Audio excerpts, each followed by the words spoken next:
na sa pamamagitan po ng agham, pananaliksik at inobasyon. Patuloy ang pag-usbong ng mga makabagong solusyon mula sa Filipino scientists and researchers at sa 48th Annual Scientific Meeting ng National Academy of Science and Technology. Ginawaran po ng pagkilala ang ilan sa kanila. Panoorin po natin ito. Sa bawat makabagong ideya ay may pananaliksik. Sa bawat solusyon ay may science. Kaya naman muling ginanap ang isang makabuluhang pagtitipon, ang National Academy of Science and Technology Philippines 48th Annual Scientific Meeting na inorganisa ng Department of Science and Technology na may temang UN SDGs, Science, Technology, and Innovation for Sustainable Development, kung saan ito ay dinaluhan ng mga mananaliksik, scientist, kinatawan ng pamahalaan at iba't ibang institusyon. Function ng NAS, give recognition to our top scientists. So, tuwing July, yung ating mga scientists 40 years below, binibigyan natin ng pagkilala, and then yung 35 below, binibigyan din ng award, yung tinatawag nating talent search for young scientists base sa talent nila.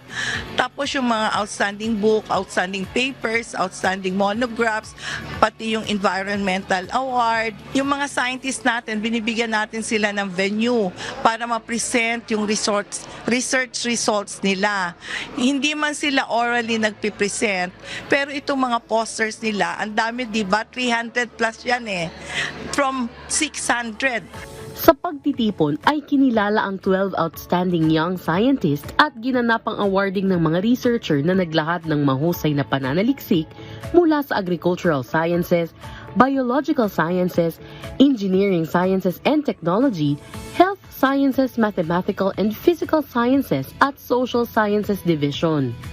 Naaral po namin ang mga pangmatagalang epekto ng substance use disorder gamit po ang animal model.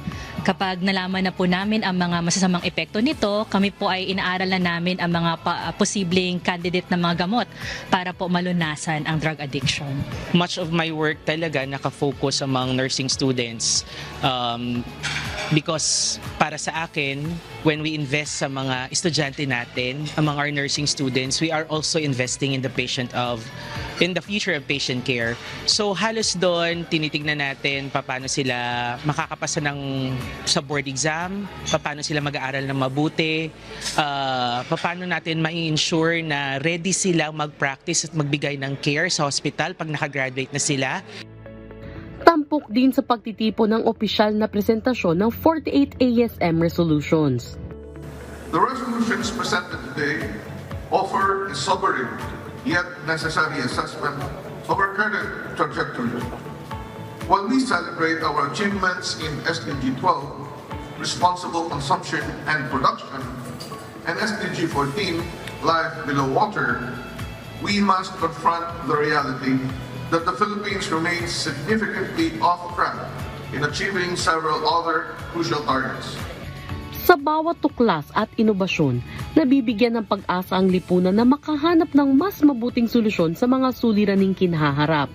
Kaya't ang pagsuporta sa agham at pananaliksik ay hindi lamang pamumuhunan sa kaalaman, kundi pamumuhunan din sa mas maunlad at mas maliwanag na kinabukasan.